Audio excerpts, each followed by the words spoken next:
안녕하세요. 건축이나 신주차 발표를 맡게 된 성우자리 김동민입니다.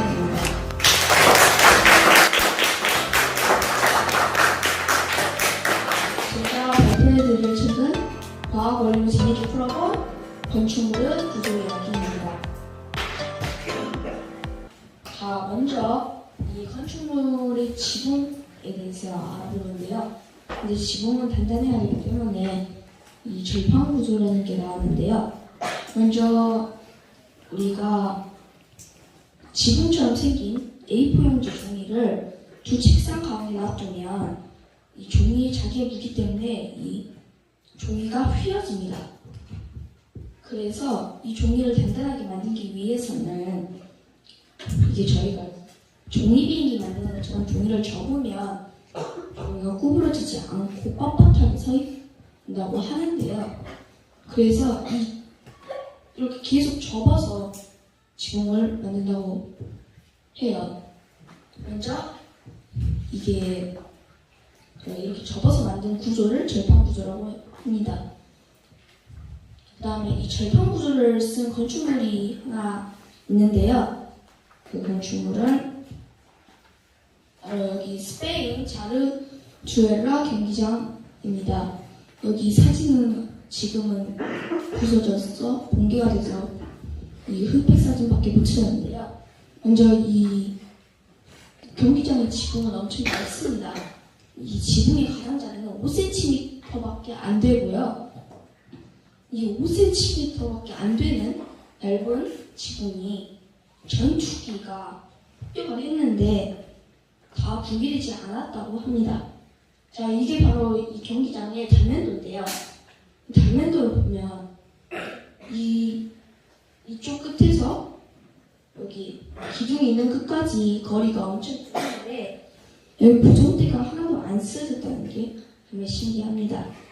아무래도 보다 보면 이 지붕은 절판 구조가 엄청 대단하다는 걸 알려주는 것 같습니다.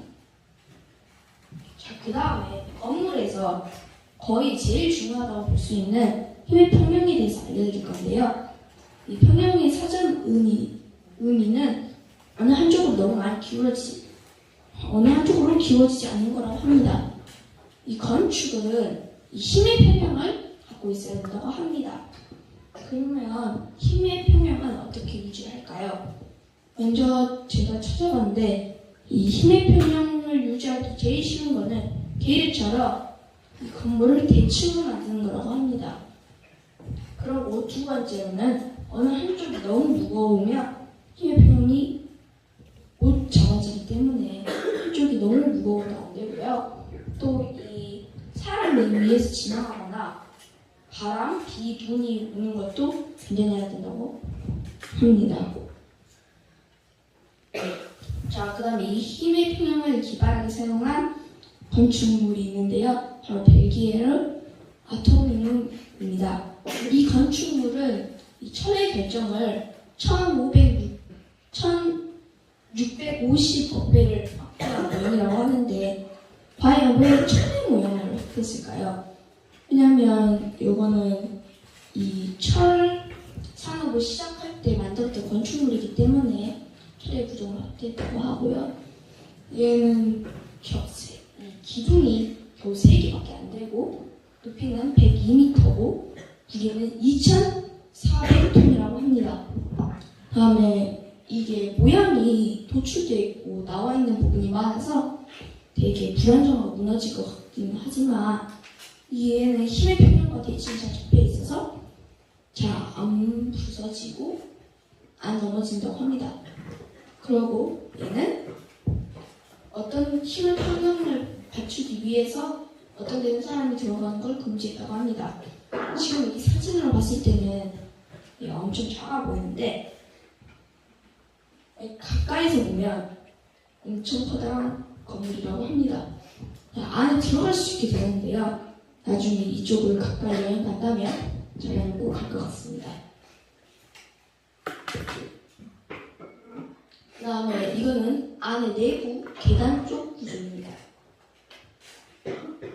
자, 그 다음 다리를 설명하면서 능력에 대해서 설명을 해드릴 건데요. 이 능력은 여기에서 지금 말하는 이 두 가지 능력 빼고는 더 많은데 지금은 여기까지만 설명해 드릴 거고요. 이 능력은 뭔가 힘이 뭔가를 외부의 힘이 무슨 물질을 잡아당기거나 누르거나 그럴 때 이게 변형이 되지 않고 부러지지 않기 위해서 버티는 힘이라고 합니다.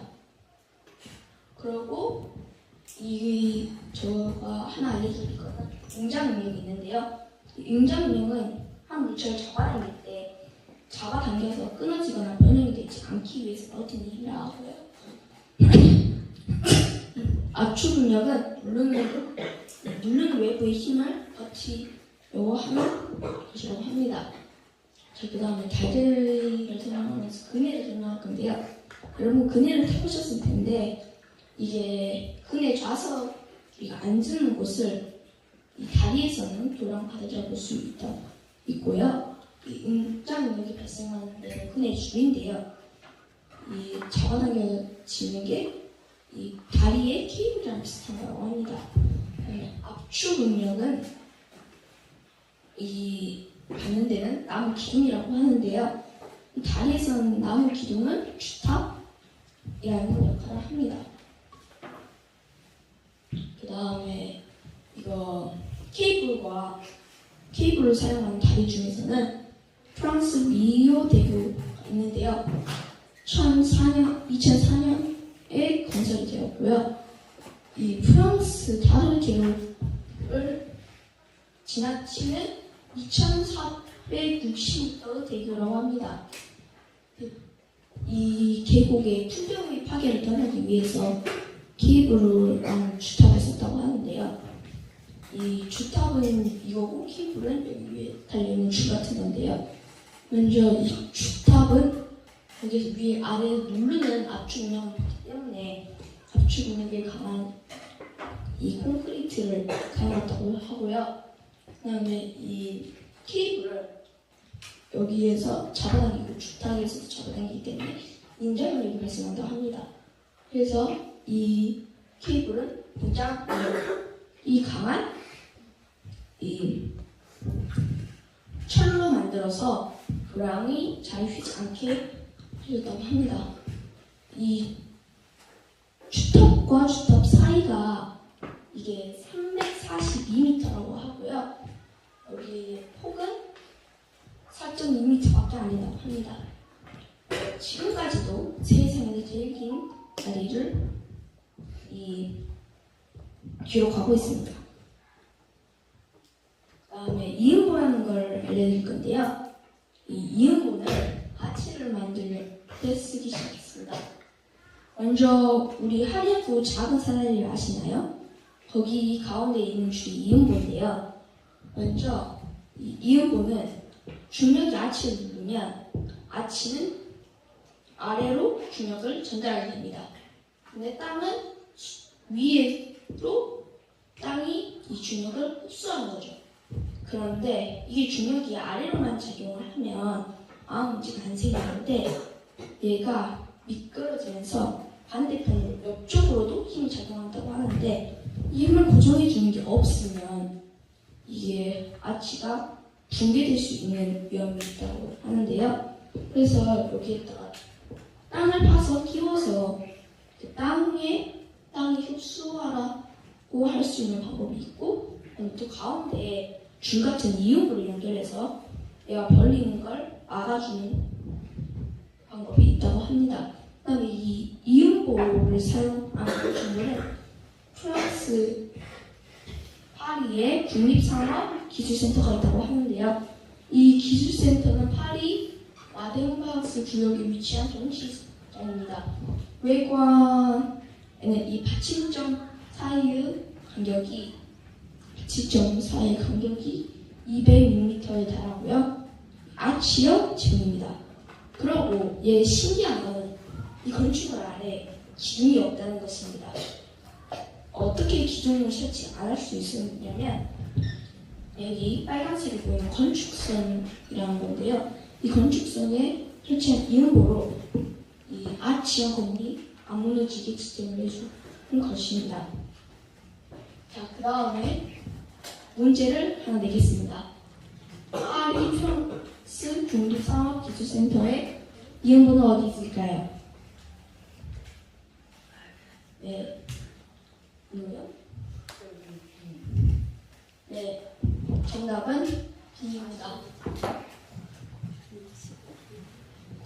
그러고 트러스 구조에 대해서 설명해 드릴 건데요. 어떤 분들이 이게 뭐냐고 물어보시는데 이런 트러스 구조가 되어 있는 건축물 비슷한 모형입니다.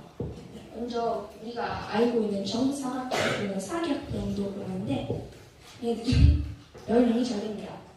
그래서 크게 만들면 단면 도형으로 만든 건축물보다 분리 높죠. 이 붕괴를 막기 위해서 여기 안을 꽉 채울 수 있는데요. 왜 꽉 채우지 않고 트러스 구조라는 걸 만들었을까요? 왜냐면 이걸 꽉 채우면 재료도 낭비가 되고 건물의 무게도 올라가기 때문입니다. 그래서 트러스 구조를 만들었는데요. 쓰고 있고요. 근데 이 트러스 구조가 무슨 원리냐면 정사각형이 있죠. 그다음에 여기가 A점이라고 하고 여기가 B점이라고 생각을 해보면 얘가 변형을 할 때 이 A점이랑 B점이 거리가 멀어집니다. 그런데 여기에다가 줄이나 그런 걸 달아놓으면 얘가 변형을 할 때 이 줄이 잡아주기 때문에 얘가 붕괴가 안 된다고 합니다. 그리고 이 트러스 구조를 쓴 건물 중에 우리가 잘 알고 있는 에펠탑이 있습니다. 그리고 좀 특별한 트러스 구조를 쓴 타워를 알려드릴 건데요. 이 벨기에 브루셀르 ED 타워라고 합니다. 이 건물은 높이는 150m고 38층에 달한 건물인데요. 이 건물은 먼저 주대가 있고 먼저 중심 기둥이 있고 거기 밖에 판넬 같은 걸 만들어서 햄버거 패티처럼 만드는 건물이라고 하는데요. 여기 이 건물이 특별한 이유는 이 트러스 구조는 이렇게 S자로 있는 게 아니라 여기 아래, 그러니까 판넬 아래 트러스 구조가 있어서 판넬 떨어지는 걸 막아준다고 합니다. 그러니까 여기 측면으로 벽을 고정해 주는 게 아니라 트러스 구조로 아래에 있는 판넬을 고정해 주는 것입니다. 좀 에펠탑이랑 다른 겁니다. 그리고 우리가 알고 있는 선물 건축에 대해서 말해드리겠습니다. 자, 게르의 천장과 지붕은 무엇이었죠? 네, 섬유입니다. 자, 우리가 섬유 올릴 때 힘들지 않으셨나요? 네, 저는 힘들었는데요.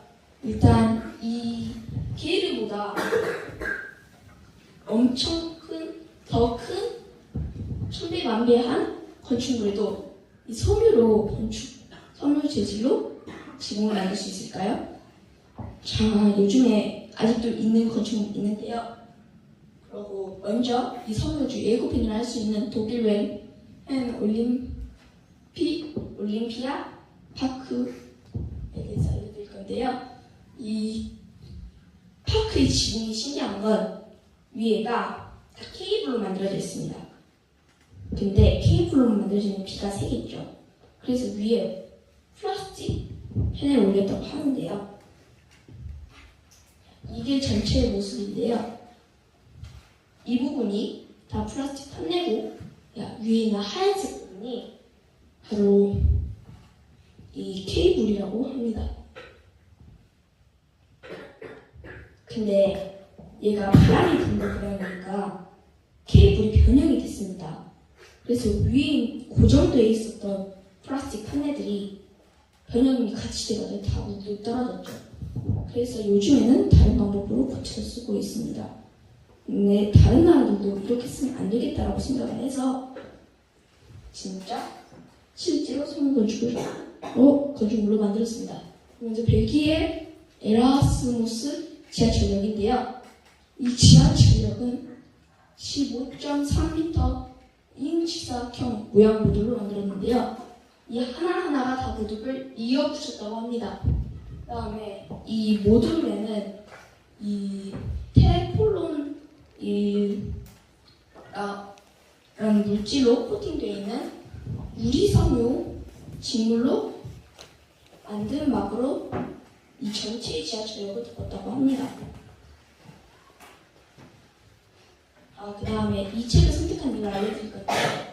먼저 제가 봤던 다른 학생들이 선택한 책 중에는 이 건축을 설명해 주는 건 있는 건데 구조나 원리에 대해서 설명하는 게 없어서 선택을 해봤고요.